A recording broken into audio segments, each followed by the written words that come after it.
Vamos a ir comenzando. Buenas tardes a todos y a todas por uniros a este encuentro. Pasan ahora ya 5 minutos de las 4 de la tarde en España. La gente que se vaya sumando les iremos admitiendo en la sala. Son ahora las 10 de la mañana en Chile y las 9 en Ecuador, Perú, Colombia y México. Muchas gracias por uniros desde el otro lado del charco. Os mandamos un abrazo virtual afectuoso y saludos desde aquí, desde España. Vamos a realizar este encuentro sobre cómo plantear el tema de la insolvencia empresarial. No es un tema duro, complicado, que actualmente, por desgracia, pues nos está haciendo daño a muchas compañías, a muchas empresas, y vamos a intentar entre todos ponerle algo de luz y de horizonte, a ver si somos capaces de colaborativamente salir adelante, ¿no? Y superar esta crisis sanitaria que estamos viviendo. Yo me presento, soy Raúl Alcázar, soy CEO del grupo MSH Global, los que organizamos este encuentro. Nosotros somos una consultora de internacionalización de compañías que nos dedicamos a ayudar a nuestros clientes en la expansión internacional que realizan hacia otros mercados. Desde una fase inicial de estrategia, estudio de mercado y cómo abordar diferentes destinos y modelos de negocio en otros países, hasta el soporte en el destino a nivel integral, jurídico, laboral, recursos humanos, contable, legal y administrativo.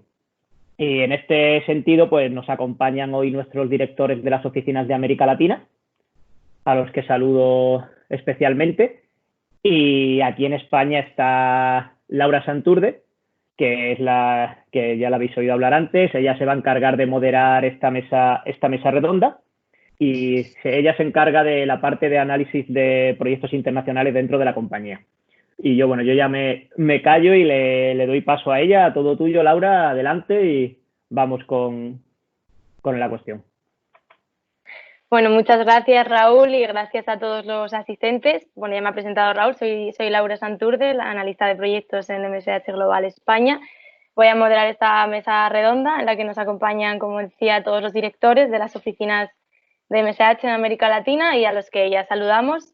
Desde Chile está Patricio Salgado, Héctor Aldea, que se encuentra actualmente en España por la situación del COVID, pero reside en Perú. En Ecuador está Cristian Núñez, desde Colombia Sergio Luna y en México se encuentra Gabriel Vargas.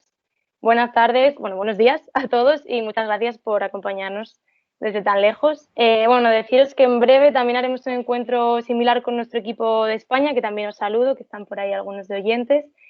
Y bueno, pues a modo de introducción vamos a comenzar lanzando una pregunta a nuestros expertos para un poco centrar el debate, poner en contexto lo que luego vamos a hablar más adelante y más ampliamente con las preguntas que hagáis. De hecho, mientras tanto, por favor, todas las preguntas que tengáis las podéis ir escribiendo en el chat y las iremos compartiendo con los ponentes. Indicad el país al que queráis que sea dirigida la pregunta y las iremos salteando con algunas preguntas de otros, que nos pusieron ayer en una publicación de LinkedIn que preguntamos sobre qué temas se querían tratar. Y recuerdo los países participantes son Chile, Perú, Ecuador, Colombia y México. Y nada, vamos a empezar ya con la pregunta inicial. Os recuerdo a los ponentes responder pues brevemente, ya que después podremos entrar en detalles. Así que, ¿cómo creéis que ha sido el impacto de esta crisis sanitaria para las empresas en América Latina? ¿Y cómo consideráis que han actuado los gobiernos, si han actuado rápido y con medidas apropiadas? Así que, por ejemplo, Sergio, desde Colombia, si quieres empezar, empezamos contigo. Bueno, este tema ha afectado a toda la economía en general colombiana y mundial. El tema del aislamiento ha hecho que tengamos la peor crisis que hemos tenido en Colombia. Y realmente el gobierno sí actuó muy rápidamente con este tema, previendo que muchas empresas iban a tener problemas de liquidez. Entonces sacó un decreto reglamentario para que todas aquellas empresas que tengan esos problemas de liquidez se puedan acoger, mejorando los tiempos, mejorando los trámites, de una manera más sencilla. Entonces yo sí creo que el gobierno actuó de una manera rápida, pues nunca es perfecto, no estamos en un mundo perfecto, pero sí por lo menos nos empezó a dar unos mecanismos para afrontar la crisis. Seguimos con Ecuador, Cristian. Buenos días con todos, gracias Laura. No sé si me escuchan bien. Perfectamente. Perfecto. Adelante. Bueno, en realidad creo que nadie estaba preparado para afrontar una situación como la que tenemos ahora. Sin embargo, en realidad el gobierno ha tratado de hacer, yo creo que a sus alcances, lo mejor posible. Siempre hay que considerar que una política viene acompañada de un cumplimiento, ¿no? Lamentablemente en eso debo reconocer que no somos quizás los más ordenados, y eso ha causado que tengamos defectos muy por encima de lo que en determinado momento se pudo haber pensado. En cuanto a la afectación, pues en el círculo empresarial hay impactos muy importantes. Ha habido empresas que han tenido que cerrar. Llevamos ya 2 meses de confinamiento acá, pero igual hay otras que han encontrado una oportunidad y han resurgido, ¿no? Por ejemplo, los deliveries que han podido sacar adelante ciertos productos, ciertos servicios, y han generado nuevas ideas. Entonces, en realidad una crisis siempre tiene esos dos lados, el lado positivo, el lado negativo. Creo que el gobierno tiene todavía mucho por hacer, pero por el momento hay temas que todavía están en cuestión, ¿sí? Tenemos a futuro una ley que está por aprobarse, sin embargo todavía sigue en disputa. Gracias. Sí, bueno, todavía queda mucho por delante. Vale, seguimos con Héctor, de Perú. Hola, ¿qué tal? Buenas tardes a todos. ¿Cómo estáis? Un placer saludaros. Bueno, pues nada, tu pregunta, yo coincido mucho con mis compañeros que han expuesto su breve posición sobre la situación. Yo creo que toda Latinoamérica está en una situación muy pareja y muy similar. En la primera pregunta, ¿cómo ha afectado? Pues la verdad que es muy diverso. Nadie, como decía Cristian, de Ecuador, pues nadie estaba preparado para esto. O sea, absolutamente nadie, ninguna empresa, ninguna sociedad estaba preparado para esto. Y el tejido empresarial, sobre todo en materia de servicios, construcción, prestación de servicios en general, pues se ha visto muy afectado. Y van a tener, sobre todo por la debilidad de ciertos tejidos en Latinoamérica, van a tener dificultad para, bajo mi criterio y mi opinión, para reponer esta situación. Sí que es cierto que surgen oportunidades y sobre todo ahí están las tecnológicas, las empresas tecnológicas, las que van a ser capaces de sobreponerse a esta situación tan dura. Y es una cuestión de estrategia empresarial, de reinventarse y tratar de automatizar procesos y criterios, los que sean capaces de aguantar esta dura embestida que nos ha dado la vida. Respecto a los gobiernos, bueno, creo que Perú ha actuado bastante rápido y bien. La verdad que ha actuado con bastante premura ante la situación. Lo que pasa que sí que es cierto que, bueno, los gobiernos ni en Occidente ni en Latinoamérica estaban preparados para una situación tan extrema y tan grave. Y bueno, y Perú pues se ha convertido a nivel sanitario en uno de los países más castigados de Latinoamérica en materia de contagios. Entonces, bueno, vamos a ver cómo responde la situación a futuro, que yo creo que, vamos, ni siquiera los mayores expertos son capaces de prever qué puede pasar no a medio plazo, sino a cortísimo. Muchas gracias. Muchas gracias a ti. Vale, vamos ahora con las pinceladas de Gabriel desde México. Y recordad que podéis hacer preguntas en el chat y luego las plantearemos. Gracias, Laura. Buenas tardes a todos. Buenos días. Depende cómo corresponda en cada lugar. La realidad de las cosas es que, pues, respondiendo a la primera parte, sí es cierto. Creo que ya lo han dicho todos. Es una cuestión que no se esperaba. Es una cuestión que se complica. Es una cuestión que realmente está mermando la economía del país y de los estados. Yo creo que aquí los más afectados son las pymes, los pequeños empresarios y los medianos empresarios. Realmente hay una situación que a mí me llamó mucho la atención, sobre todo, bueno, hablando prácticamente de México, que quien tomó las medidas o quien comenzó a tomar las medidas de seguridad fue la sociedad civil y los empresarios. El gobierno pues realmente estaba en una parálisis de no pasa nada y vamos a ver qué es lo que sucede. Sin embargo, pues bueno, sociedad civil y empresarios fuimos los que empezamos a tomar esas decisiones de quédate en casa, de no salgas, de no hay que hacer que esto se haga más grande. Creo que para el tamaño de México, no te voy a decir que es una cuestión mínima, pero para el tamaño de México ha sido una situación donde se ha podido controlar y en la cuestión de gobiernos, porque yo creo que esto hay que dividirlo en dos partes muy importantes, que es la cuestión social y la cuestión política. Y en la parte política, la cuestión de gobierno, pues bueno, el gobierno federal, el gobierno de todo México, ha respondido demasiado tarde y sigue sin responder en algunas ocasiones. Y quienes han respondido, pues bueno, han sido diferentes los gobernadores o los mandatarios, ¿no? De cada una de las entidades federativas o de las regiones, en distintas formas. Y esto, pues, a razón de la presión social y de la presión que han ejercido los empresarios para poder hacer frente a toda esta situación económica y social y laboral de las empresas, ¿no? Entonces, yo creo que aquí hay que dividir en estos dos grandes rubros, la cuestión social, la cuestión política. Van de la mano, pero sí, yo creo que la cuestión política se ha quedado muy detrás, se ha quedado rezagada, ha minimizado el problema y los empresarios y la sociedad, pues hemos sido los que hemos estado tomando las decisiones para que esto pueda continuar y no haya tantos afectados como a lo mejor pudiera haber, ¿no? Muy bien.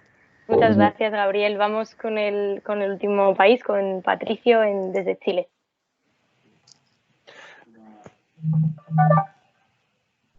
Hola, buenos días. En ciertos puntos, obviamente, concordamos en que claramente esto fue totalmente algo inesperado.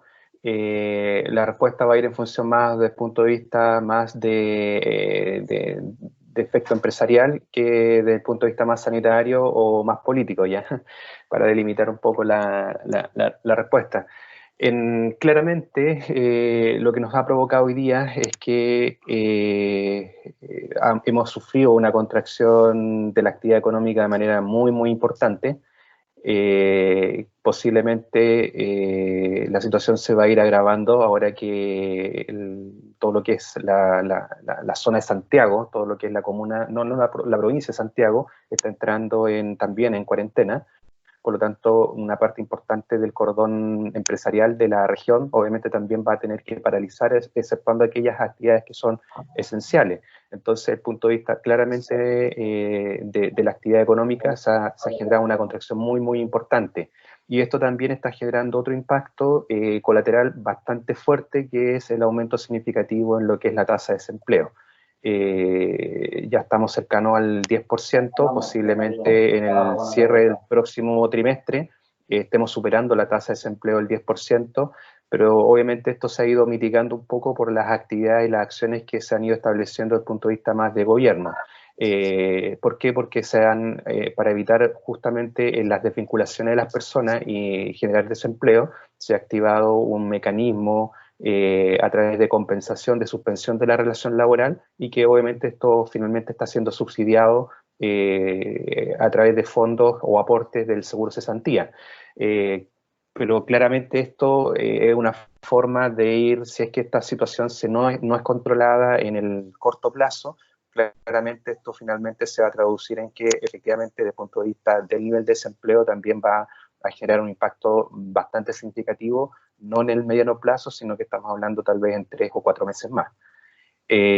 Todo esto obviamente ha generado que el gobierno ha tenido que dar respuesta, separando un poco los grupos de empresas entre gran empresa, pequeña y mediana empresa.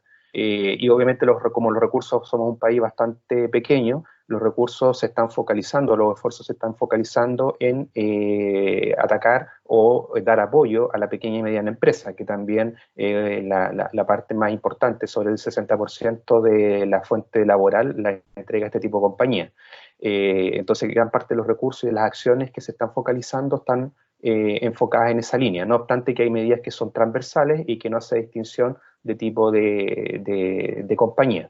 Así que ese es un poco el contexto de lo que está ocurriendo acá en Chile desde el punto de vista más del impacto que esto está teniendo y la respuesta que está dando el gobierno. Ahora, obviamente todos esperaríamos que fuera un poco más activo o hubiera una mayor acción desde la perspectiva de la respuesta, pero claramente los recursos son escasos y necesariamente vamos a tener que ir esperando a ver si es que se logran líneas de financiamiento externo también para obviamente ir aumentando el gasto público.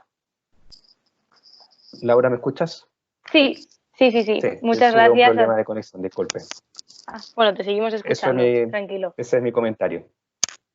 Vale, perfecto. Pues muchas gracias. Después de haber visto todas las perspectivas de cada uno de los países, vamos a pasar ya a hacer las preguntas concretas. Os repito que podéis poner vuestras preguntas a través del chat. Nosotros de momento, como no hay ninguna, pues vamos a ir contestando a las que nos habían dejado en el correo.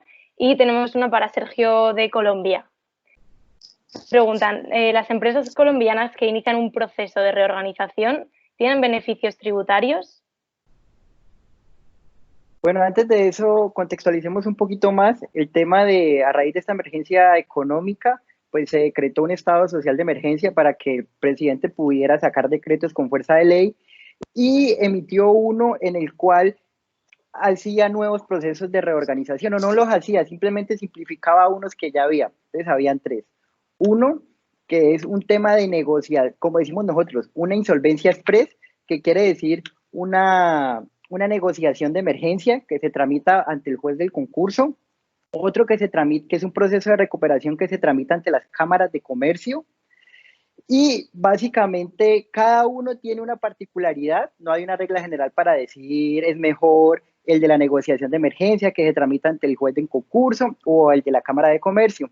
Para este tema incluyó algunos beneficios tributarios, con mira en qué, porque el gobierno plantea de que uno de los problemas más grandes es la liquidez, porque hay muchas personas o muchas empresas que no, a pesar de que vayan a empezar a reactivarse, el tema de pagos va a ser muy lento. Entonces, estableció beneficios como que ya las empresas que inician procesos de reorganización o que ya estén en procesos de reorganización, no se les efectúa retención en la fuente.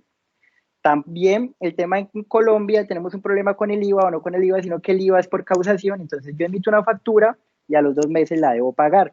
Entonces es probable que en esta crisis, previendo que yo cuando llegue la fecha del IVA no voy a tener con qué pagar el IVA, el Estado dijo, no, venga, las empresas que entren en reorganización, el cliente les va a retener la mitad del IVA, así que solo tienen que pagar el 50%, que es un alivio del flujo de caja, porque va a ser muy normal que llegue el vencimiento, a mí no me hayan pagado las facturas y tenga ese IVA. Y otros temas como que no se va a calcular un anticipo de renta, que se calcula para vigencias futuras, y también un tema de renta presuntiva, que ya las empresas que se acojan a la renta presuntiva, que es un método alternativo para liquidar la renta, que es con base al patrimonio del año anterior. Si yo tengo pérdidas, liquido sobre renta presuntiva, y tampoco vamos a liquidar por renta presuntiva gracias a este decreto las empresas que inicien el proceso de reorganización. Básicamente vale, eso. Muchas gracias. Voy a ir poniendo las preguntas que nos hacen por el chat, las que tengo yo de los correos que nos han enviado, ¿vale? Para que todos sepáis a qué se están refiriendo los ponentes cuando contestan. Vale, ahora tenemos una pregunta para Gabriel de México. ¿Qué tipos de apoyos fiscales se están otorgando en el país? Esta es una cuestión un poco complicada. Nosotros en México, las empresas, tenemos hasta el primer trimestre, o sea, hasta el mes de marzo, el último día de marzo, para presentar las declaraciones anuales, las personas físicas hasta el 30 de abril. Y aquí, pues bueno, para las personas morales no ha habido ninguna pues prerrogativa en ese sentido. Se han tenido que declarar los impuestos y pagar los impuestos, lo cual ha sido una cuestión muy grave porque hay empresas que o pagaban impuestos o pagaban salarios, ¿no? La prórroga para las personas físicas en cuanto a declaraciones anuales y pago de impuestos anuales referentes a 2019 se dio en el último momento. No hay apoyos realmente de tipo fiscal por parte de la autoridad. Incluso la autoridad la autoridad federal establece que quien tiene que pagar impuestos, pues que los pague a como son, lo que corresponda y sin prerrogativa alguna. Aquí, bueno, volvemos al mismo punto. Hay impuestos federales relacionados a la región de México y hay impuestos locales en relación a cada una de las entidades federativas o a cada uno de los estados que conforman la República Mexicana.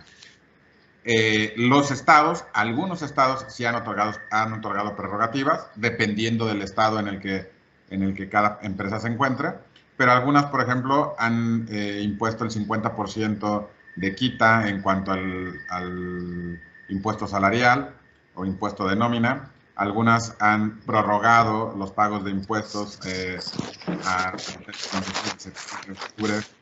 los impuestos que se vayan generando en esta temporada para no afectar la cuestión laboral. Sin embargo, pues bueno, esto no aplica para todos los estados de la República ni aplica a todo México. ¿Por qué? Porque el gobierno federal está por la labor de recaudar, ¿no? Sin importar la situación en la cual nos encontramos en este momento, sin importar si las empresas generan o no generan. Y es una cuestión aquí un poquito difícil, delicada incluso, el hecho de que no se ha establecido estado de emergencia en México. En México no se ha decretado estado de emergencia, primero, porque si se decretara el estado de emergencia, principalmente los salarios se irían todos a un salario mínimo, y segundo, pues porque no habría forma de que el Estado pudiera recaudar impuestos dentro de un estado de emergencia. Entonces, es una situación un poquito complicada. Vuelvo al mismo punto, la sociedad civil y los empresarios son los que han sacado a flote esta situación de emergencia en cuanto al COVID, pero aquí habría que establecer de acuerdo a cada una de las entidades federativas, ver la situación en específico y establecer cuáles los beneficios fiscales que hay en esas entidades en cuanto a contribuciones o impuestos en cada uno de estas entidades. Muy bien, muchas gracias. Hay una pregunta para Chile bastante parecida, que es si existen medidas de mitigación con los impuestos.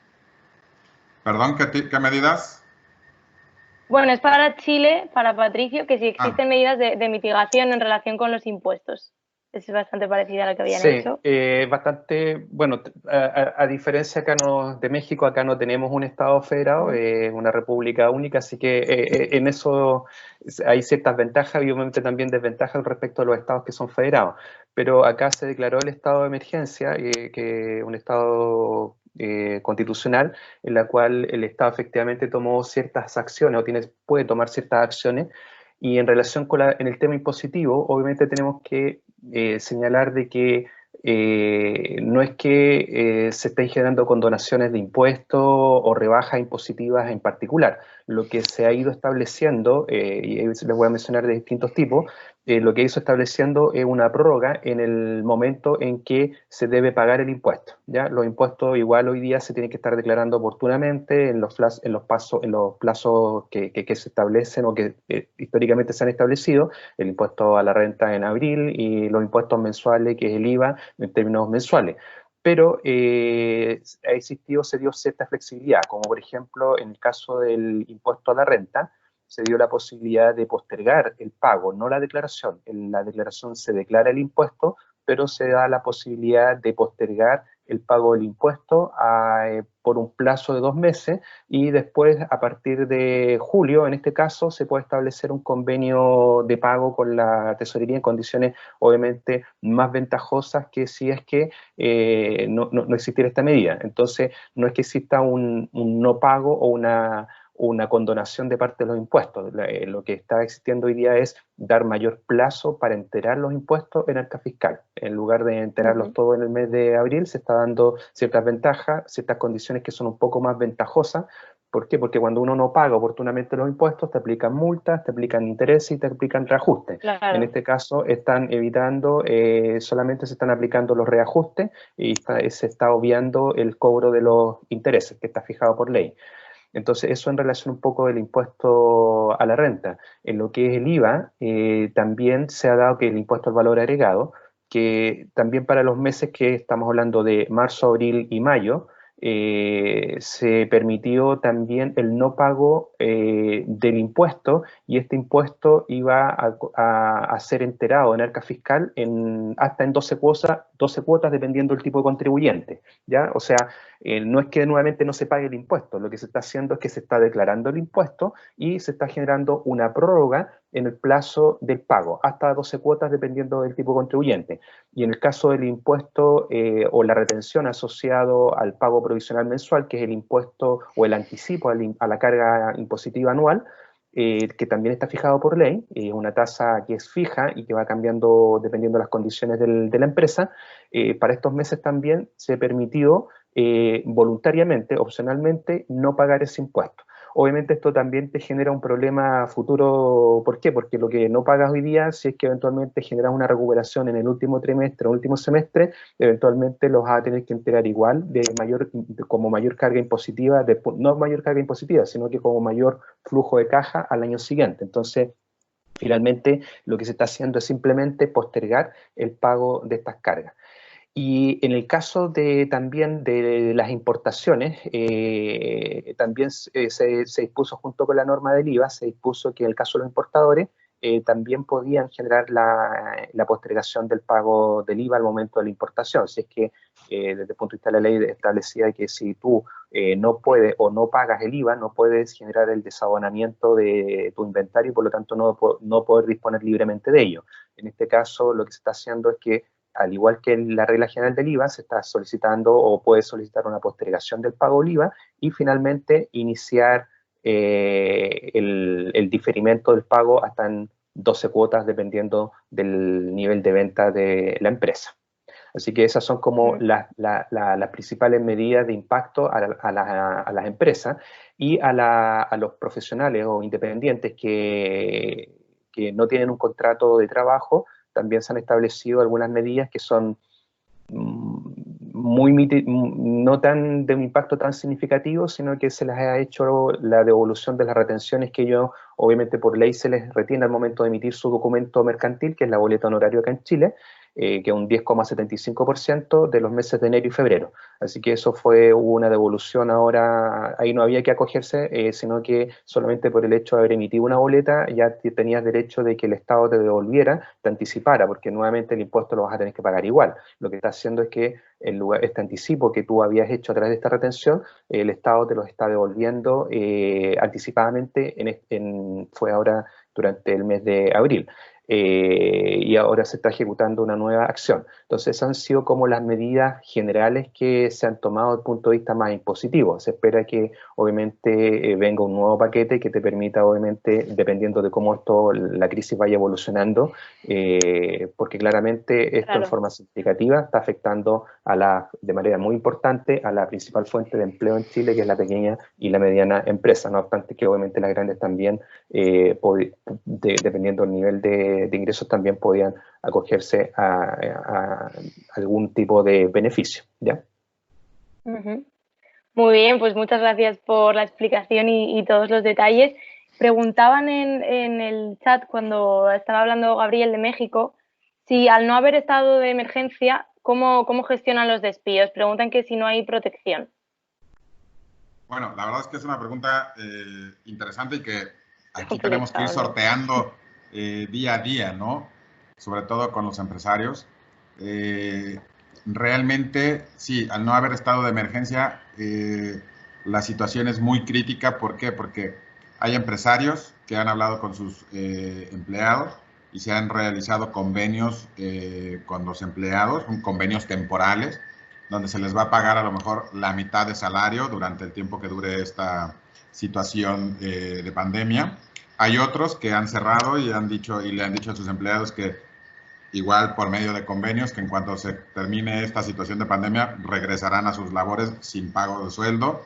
Ha habido muchas variantes en este tema. Hay incluso, por ejemplo, quienes han recortado jornada laboral y han recortado salarios y han recortado horas de atención en cuanto al negocio. Y esto también ha generado el hecho de que se haga una situación donde, pues bueno, vuelvo al mismo punto, ha habido mucha conciencia en cuanto a la sociedad civil. ¿Por qué? Porque pues ha aceptado el hecho de que no hay hacia dónde ir porque no hay empleo, ¿no? Muchas empresas han cerrado porque no pueden prestar el servicio, porque no son de primera necesidad. Muchas empresas se han visto en la necesidad de correr a la mitad o de echar a la mitad de la plantilla con la reserva de volverlos a contratar en el momento que esto se regularice. Realmente no hay tribunales en este momento, no hay donde puedan los trabajadores ir a presentar una denuncia o una demanda por despido. Entonces hay empresarios que incluso han dicho, bueno, pues sabes que en este momento no tengo para pagar, si me quieres ir a demandar, ve a demandar, no hay donde demandar y en el momento que me demandes te vuelvo a contratar. ¿Por qué? Porque no hay una forma de poder hacer frente a esta situación, ¿no? Entonces, sí, la verdad de las cosas es que hay una cuestión de, ¿cómo podríamos llamarlo? Una situación en la cual se desprotege tanto a la empresa, ¿no?, como al trabajador. Es decir, no hay seguridad para el trabajador en cuanto al mantenimiento de su empleo, pero tampoco hay seguridad para la empresa de que pueda continuar laborando, de que pueda continuar pagando los salarios. E incluso muchos empresarios han dicho, mira, ¿sabes qué? Es mi gente, es la gente que ha estado conmigo toda la vida, es de toda mi confianza, y hay gente que sin que estén trabajando, sin tener abierto el negocio, le están pagando salario completo a sus empleados. Esto es una cuestión, vuelvo al mismo punto, que lo han tomado la sociedad y las empresas, pero no es una cuestión que esté avalada por el gobierno, por ningún gobierno, ¿no? Entonces, bajo esta situación, pues bueno, los acuerdos han tenido que ser mediante convenios privados, ratificados ante notario, hechos por los cuales se puede hacer constar de que no hay una situación de ilegalidad, donde hay una voluntad de partes para que después no haya demandas de que a lo mejor el trabajador vaya a demandar de que le deben parte del salario porque no se le pagó, etcétera, etcétera, ¿no? Entonces, esta situación se ha tenido que ir sorteando de esta forma y finalmente, pues bueno, es como más o menos se ha ido estableciendo. Sin embargo, también puedo decirte, hay situaciones o hay empresas donde han bajado los salarios a un salario mínimo a las personas para que al menos puedan subsistir durante esta crisis, durante esta pandemia. ¿Por qué? Porque al final, pues bueno, ya no tienes los mismos gastos, la empresa está cerrada, te paga un salario mínimo, tienes lo suficiente para lo básico, porque no alcanza para más, ¿no? Con el salario mínimo. ¿Por qué? Porque además, bueno, no vas a salir de casa, que eso es lo que se entiende, ¿no? Y bajo este esquema, pues bueno, se ha estado manejando algunas empresas, sin embargo, pues el salario mínimo para muchas personas pues no alcanzan. ¿Por qué? Porque son familias numerosas, porque los productos se han encarecido, porque hay quien ha sacado tajada de esto y ha incrementado el precio de la canasta básica, etcétera. O sea, yo creo que esto es un círculo vicioso muy, muy grande, pero que pues bueno, vuelvo al mismo punto, sociedad civil y empresarios han sacado y hemos sacado adelante esta situación mediante la toma de acuerdos entre ambas partes, y el gobierno pues simplemente ha estado como un espectador en esta situación, ¿no? Uh-huh. Bueno, pues muchas gracias por ilustrar también la ambigüedad, pero también la complejidad, ¿no?, de la situación en México. Hay una pregunta para Ecuador que, bueno, tiene bastante relación con lo que le preguntaban a Gabriel, que dice que qué grado de responsabilidad tiene el sector privado en la reactivación económica, en este caso en Ecuador. Bueno, Laura, en realidad quisiera primero hacer un paréntesis antes de la pregunta. y acogerme un poco también a lo que veníamos comentando, ¿no? ¿Cuál es el panorama que tenemos ahora? En Ecuador hubo varios cambios en la parte tributaria, ¿sí? Han ido presentándose progresivamente aplazamientos en cuanto a la presentación de declaraciones de impuestos, a los pagos de impuestos, a la presentación de estados financieros. Acá tenemos dos entidades separadas para el tema de cumplimiento. Entonces, varias de las obligaciones se han visto aplazadas. Eso como un punto en la parte tributaria. En la parte laboral hubo la posibilidad de tomar dos opciones con los empleados. La una de mantener un horario parcial de trabajo que prácticamente muchos lo aplicaron a través de teletrabajo, y la otra de una suspensión laboral.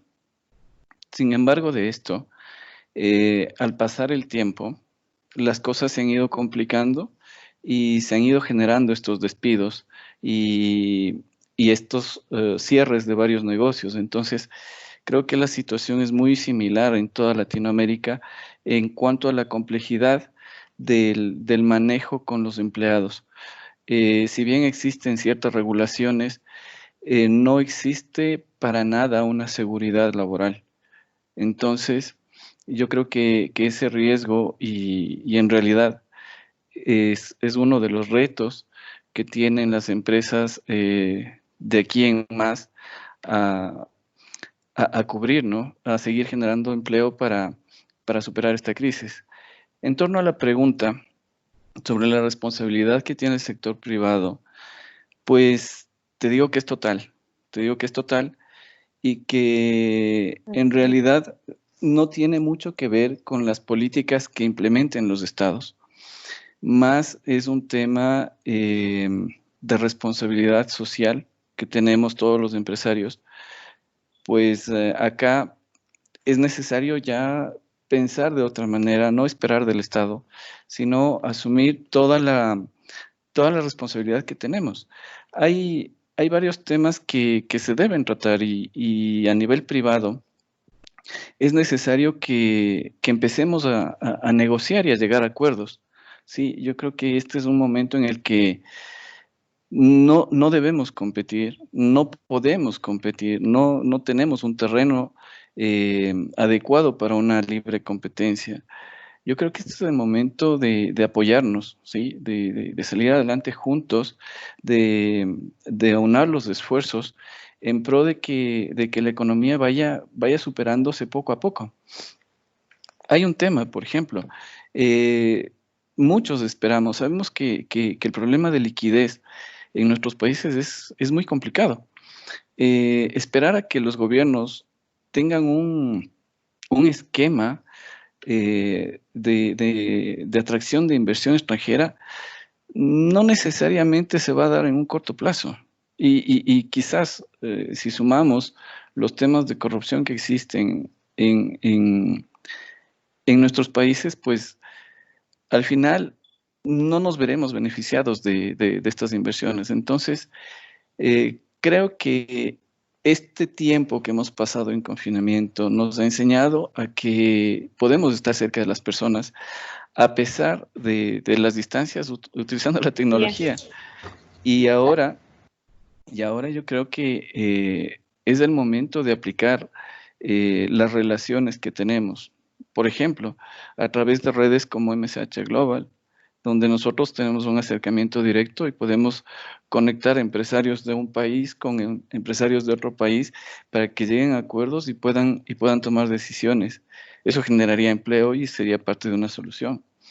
Y el contacto es directo. No necesito que el gobierno esté aquí en el medio para poder realizar esta gestión. Entonces, la responsabilidad siempre va a ser del sector privado. Yo creo que el motor de la economía es del sector privado. Nosotros somos los que generamos el empleo, damos oportunidades de desarrollo personal y profesional para la gente. Nosotros pagamos sueldos nosotros nos desvivimos por generar un crecimiento. Entonces, desde mi punto de vista, creo que más allá de la política pública que podamos tener en cada país, sí debemos hacer un esfuerzo especial a través de los gremios, de las cámaras, con propuestas mucho más claras sobre cuál será el camino a seguir y sobre todo, pues, estar determinados y ser conscientes de que lo vamos a lograr. Yo creo que hay un tiempo que enfrentar, pero como todo en la vida tiene solución. Totalmente. Muchas gracias, Cristian, por esta perspectiva, pues, que hablas más de las personas, ¿no? Y que al final, pues, va a ser la colaboración también la que nos saque de esta crisis. Bueno, estoy viendo que se está conectando mucha gente nueva. Si tenéis alguna pregunta, por favor, ponerla en el chat. Pregunta Carlos, ¿cuál es la presión fiscal media en cada país? Si una empresa española se implanta en vuestro país, ¿qué impuesto de sociedades ha de pagar allí? Pues si queréis, por ejemplo, Sergio de Colombia, vamos contigo. Si una empresa española se quiere implantar en Colombia, el impuesto de renta o el impuesto de sociedades aquí en este momento es del 32% y se va a ir disminuyendo. El próximo año va a ser el 31% y el año siguiente 30% y se va a mantener en el 30%. Básicamente es el impuesto de sociedades que paga una empresa española cuando se implanta aquí. Lo bueno es que en Colombia y en España tenemos convenio para evitar la doble tributación. Entonces, la renta que se pague ya aquí en Colombia, cuando vayan a repatriar esos dividendos en España, no estarán sujetos a impuestos. Vale, perfecto. ¿Cómo sería esto en Perú, Héctor? Vale, bueno, el impuesto de la renta en Perú está grabado al 30%, ¿vale? El impuesto que se paga es con un 30%, con una anticipación, o sea, con un anticipo mensual por facturación emitida. Es decir, cada factura que tú emites en Perú haces un anticipo del 1.5% del total de la factura a cuenta del impuesto de la renta sobre la utilidad que vayas a generar en el ejercicio. Eso quiere decir que si tú generas pérdidas, no generas utilidad en el primer ejercicio, se acumula para ejercicios posteriores. ¿Ok? Es decir, cuando nosotros constituimos una sociedad española, se constituye en el Perú, todas las ventas que va teniendo están grabadas al 1.5% en concepto de anticipo al impuesto de la renta. Eso quiere decir que se habría una media ponderada que cuando toque hacer el impuesto de sociedades sobre la utilidad habrías pagado más o menos el 28.5%. Al no existir convenio de doble imposición para evitar la doble imposición entre España y Perú, se entiende que cuando esa utilidad es repatriada a España, en España sí que habría que declararla en el impuesto de sociedades español como ingresos y tributar doblemente por ella. Claro, de acuerdo, pues todo muy claro. En Chile, Patricio, ¿cómo sería?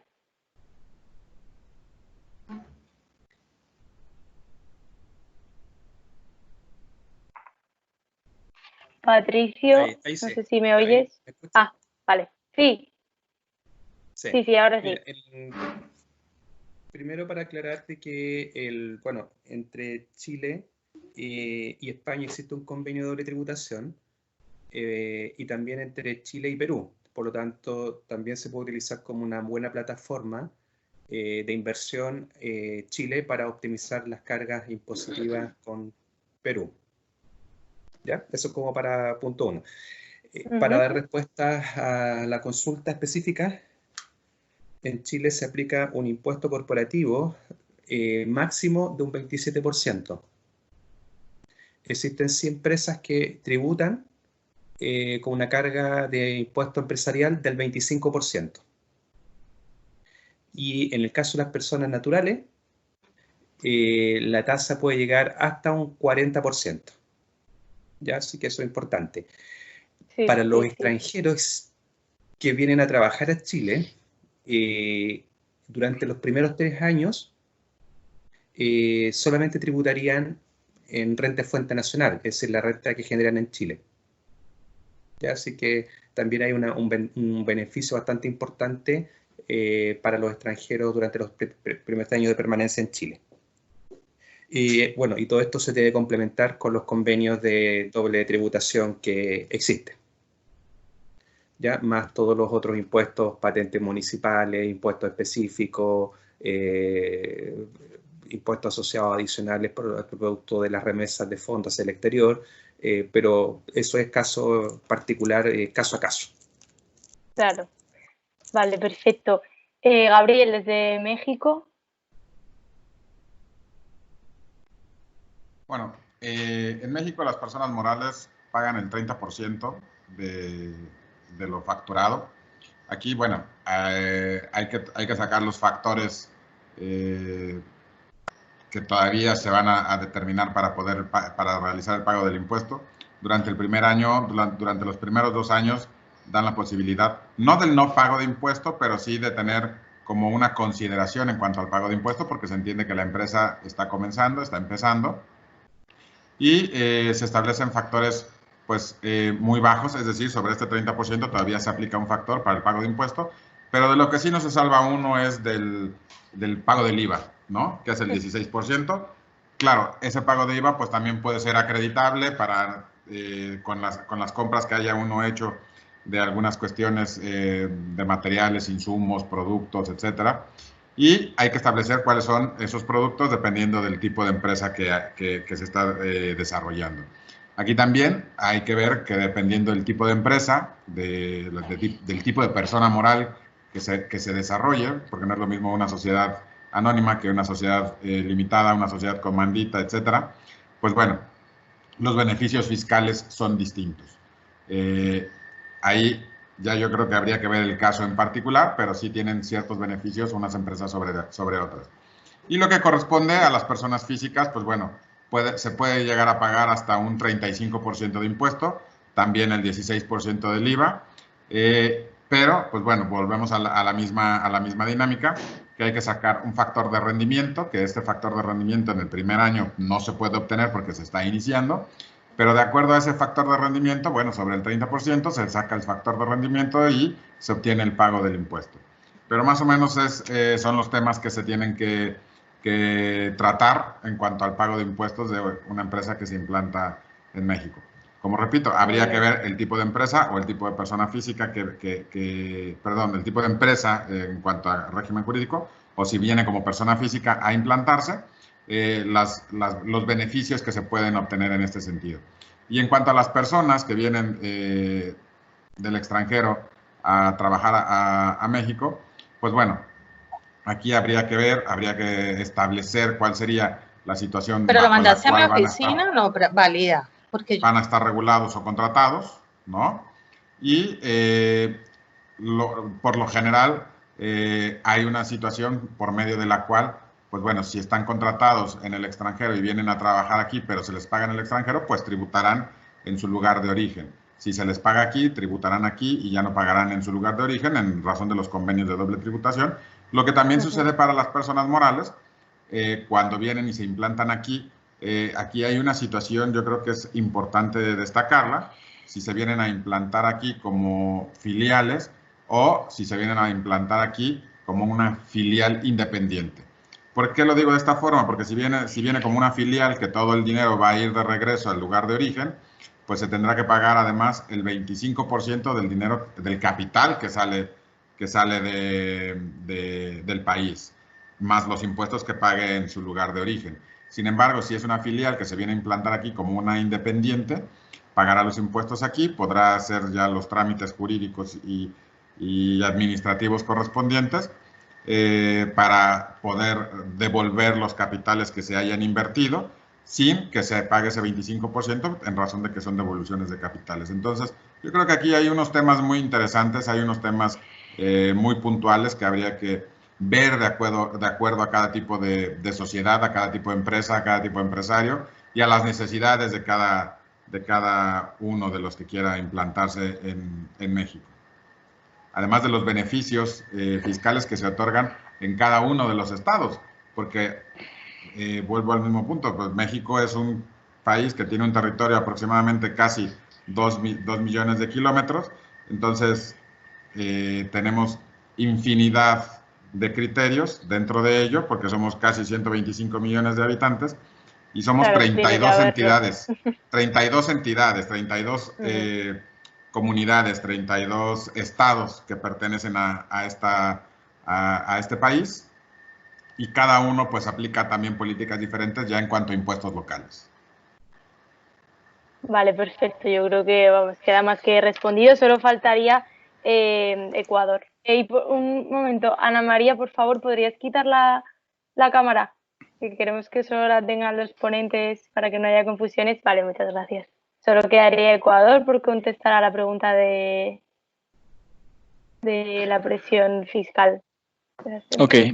Muchas gracias, Cristian. Ok, Adelante. Laura, gracias. Ok. A ver, bueno, en Ecuador, para empezar, tenemos un convenio de doble tributación con España, lo cual facilita un poco el manejo de impuestos. En cuanto a la carga tributaria, tenemos el impuesto a la renta, que está en el 25%, y el IVA, que bueno, termina siendo un impuesto recuperable en función de las ventas. Como decía Sergio, se trata de un crédito tributario que se va compensando en el tiempo. Ahora, es importante que sepamos que hay una carga adicional respecto al desembolso que se realiza por salida de divisas, que es un 5% sobre los montos que salen, que superen los $1,000. Entonces, esos montos se convierten en un crédito tributario de impuesto a la renta, lo cual convierte esa carga en un beneficio futuro en la declaración anual del impuesto a la renta, al ser un deducible de este impuesto. En términos generales, por el momento, eso es lo que tenemos. Sin embargo, no existen regulaciones adicionales que posiblemente saldrán por este tema de COVID-19, donde podrán representar quizás un beneficio para los inversores del exterior, no solamente de España, y eso permita que exista una mayor atracción. Sin embargo, respecto a la pregunta, pues esos son los impuestos principales que se relacionan a las operaciones en Ecuador. Vale, perfecto. Bueno, yo creo que queda ya más que respondida la pregunta. Vamos a pasar con una para Sergio de Colombia sobre los mecanismos de reorganización. Y dice, los mecanismos de reorganización presentados por el estado de emergencia social y ecológica ¿aplican para las personas naturales o físicas?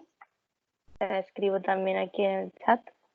Por ahí. Ese tema, sí, ese tema de reorganización a través de el estado de emergencia, la negociación de emergencia, aplica para personas naturales si son comerciantes. Es importante tener en cuenta que esta es una normatividad nueva, un decreto legislativo que lo que busca es hacer el tema de la insolvencia, que antes aproximadamente duraba 20 meses, desde el momento en que yo presento una admisión hasta el momento en que celebro el acuerdo, lo están reduciendo más o menos a un tema de, a pesar de que dice de 3 meses desde que se firma el acuerdo, entonces estaremos hablando de algo de 4 meses.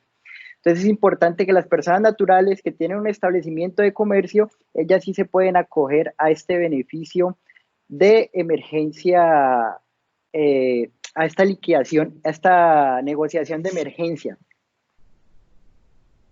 Vale, de acuerdo. Pues muchas gracias, Sergio. Tenemos otra pregunta para Chile. Patricio, a pesar de que el trabajador no está yendo a su puesto de trabajo, ¿el empleador debe la remuneración acordada? Has hablado algo antes sobre esto, pero preguntan con más detalle. Ahora, no había activado el micrófono, disculpa. Ahora sí.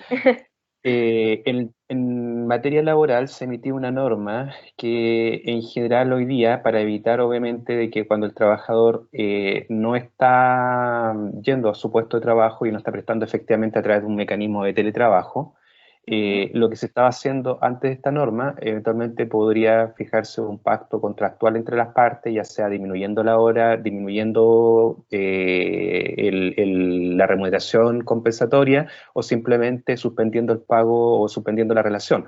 pero en ese caso el trabajador en general quedaba totalmente desprotegido y finalmente la acción también, la tercera acción o el tercer mecanismo era la desvinculación de la persona y se estaba comenzando a utilizar un mecanismo a través que lo que era por fuerza mayor, que generalmente implicaba el no pago de ningún tipo de indemnización hacia el trabajador. Posterior a la implementación de esta norma, se le permitió suspender la relación laboral, ya sea a través de dos mecanismos. Un mecanismo era porque la autoridad, a través de una acción sanitaria, prohibía el funcionamiento durante un determinado tiempo y eso obviamente generaba que el trabajador no pudiera concurrir al lugar de trabajo. Entonces, lo que se permitió en ese caso es suspender la relación laboral, porque obviamente desde el punto de vista administrativo se estaba pidiendo, pero se mantenía la relación laboral en todos los otros elementos, es decir, se suspendía de que el trabajador fuera al puesto de trabajo y por esa recibiera una compensación, y esa compensación en este caso está siendo sustituida, o esa remuneración está siendo sustituida con cargo a un fondo, que es el Fondo de Cesantía, ya que es administrada por un organismo externo. Claramente no es un reemplazo de la remuneración. En este caso, el empleador no tiene la obligación ya de pagar la remuneración, sería el fondo de cesantía, y mantendría una obligación respecto de pagar un porcentaje de todo lo que es seguridad social. Y el otro mecanismo era, a través de esta nueva ley, era la implementación de un acuerdo contractual entre las partes, donde efectivamente, voluntariamente, entre las partes también accedieran a una suspensión laboral. Esta suspensión también era informada, y también el pago de la remuneración o la compensación era sustituida por un fondo también administrado a través del seguro de cesantía. Y el otro, obviamente, es la relacionado con la disminución en la jornada de trabajo. Entonces, estos tres mecanismos, en general, liberó, desde el punto de vista de la carga financiera o económica que tenía o que tiene el trabajador, el empleador con su trabajador, pero mantiene el resto de las condiciones laborales, es decir, mantiene los derechos desde el punto de vista de tener un contrato de trabajo, mantiene la obligación de enterar las cotizaciones previsionales, y en el caso de vinculación posterior, obviamente se mantiene también todas las indemnizaciones que correspondan. ¿Para efectos de qué? Para efectos de evitar la eventual desvinculación o desprotección de parte del trabajador. Entonces, esas son generalmente las acciones que se tomaron y que fueron implementadas a partir del mes de abril. Generalmente, acá se generan algunos conflictos respecto a si aquellas, por ejemplo, empresas que se acogían a esta ley eventualmente podían o no podían distribuir utilidades, y se armó toda una problemática política que hoy día se está zanjando a través ya de la aprobación de una ley donde se generan ciertas restricciones. Todavía no está promulgada la ley, por lo tanto no es de aplicación, pero por ejemplo se perfecciona un poco el sistema que ya se había establecido de que en el caso de las cotizaciones previsionales, que a pesar de que existiera este pacto, eran asumidas por el empleador, estas eran asumidas con una tasa del 50%. Por lo tanto, había parte de la cotización previsional que no estaba siendo cubierta. Lo que está haciendo este nuevo proyecto, que ya falta su promulgación, eventualmente el gobierno podría ingresar algún tipo de veto para modificar la ley, es que se incremente nuevamente la tasa de cotización al 100%. Y de esa forma la persona tendría cobertura total desde el punto de vista de seguridad social, exceptuando algunos ítems particulares de cotización. Así que esos son generalmente los ítems que se establecieron. Mantiene ciertas condiciones. Vale, pues muchas gracias por la explicación de las tres medidas. Vamos con una pregunta para Cristian de Ecuador, que ya has comentado algo antes a nivel general, pero preguntan que cuáles son las fortalezas que tienen las empresas ecuatorianas, en este caso, para enfrentar la crisis post-COVID, o sea, más en vistas al futuro. Hay que reconocer que el Ecuador es un país muy rico en muchos aspectos, ¿sí? Primero tenemos muchos recursos naturales que nos permiten desarrollar muchos productos. Tenemos una cultura milenaria que se defiende ante cualquier situación adversa y que en realidad son la base como para poder decirte que los empresarios ecuatorianos estamos listos para enfrentar esta situación. Yo creo que algo que nos falta es la inversión, lo hablamos hace un momento, y un acompañamiento profesional. En ese sentido, recae sobre las empresas de asesoría como la nuestra, que el brindar un servicio de calidad, el dar este apoyo y complementar las ideas y los financiamientos que tengan las empresas para encaminarlos de la mejor manera y que se vayan encauzando en la reactivación económica que necesita el país. Yo creo que las empresas ecuatorianas, en su gran mayoría, han hecho los esfuerzos necesarios para mantener a su gente. Es verdad, hubo pérdidas de empleos, de empresas de hace mucho tiempo, pero también hay que ser realistas en que cargaban un pasivo laboral demasiado fuerte, y quizás ese era el motivo de esta liquidación, toda vez que veníamos superando varias crisis desde hace algún tiempo, crisis económica, crisis política, que iba complicando el camino. Ya esto creo que fue el tope de todo lo que nos pudo haber pasado en el mundo empresarial. Y ahora, después de todas las reflexiones que pudimos haber hecho en torno a esta pandemia que nos ha afectado, pues ha cambiado mucho el pensamiento, ha cambiado mucho el ser humano, se ha vuelto realmente más humano. Y yo creo que estamos listos para colaborarnos con nuestros pares, con nuestros socios, con nuestros clientes, con nuestros proveedores. Estamos listos para llegar a acuerdos, estamos listos para fortalecer la economía y no solo volver a ser en el tema económico lo que éramos, sino ser mucho mejores. En realidad, creo que las empresas ecuatorianas tienen un potencial muy grande, más ahora cuando la aplicación de todas las herramientas tecnológicas disponibles han sido un tanto obligatorias para poder mantenernos en funcionamiento, mantenernos en acción.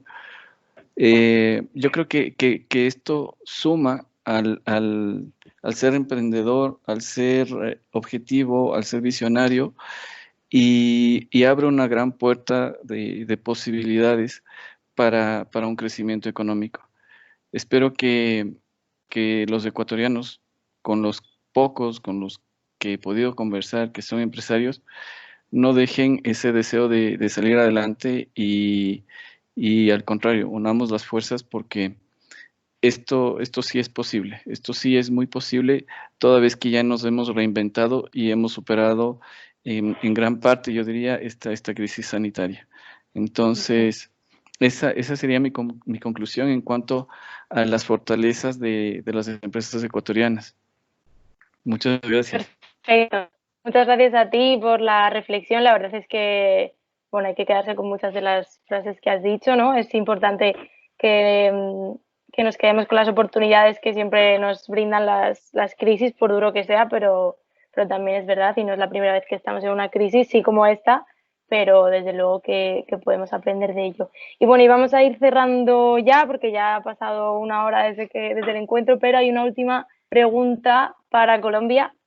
Ya es la última pregunta que hacemos y con esto vamos a ir cerrando. Sergio, ¿en qué consiste la negociación de emergencia en acuerdos de reorganización? Bueno, tengamos en cuenta que una negociación de emergencia es la denominación que se dio ahora a un acuerdo de reorganización express. ¿En qué consiste? En que yo presento la documentación al juez de concurso, que ahora no van a ser tan exigentes en la auditoría de los documentos, simplemente van a chequear que los documentos estén completos, o sea, que yo adjunte toda la documentación. Manifiesta que la responsabilidad de la información depositada ahí pues será de la empresa y del contador o del revisor fiscal que la firma, que la suscriba.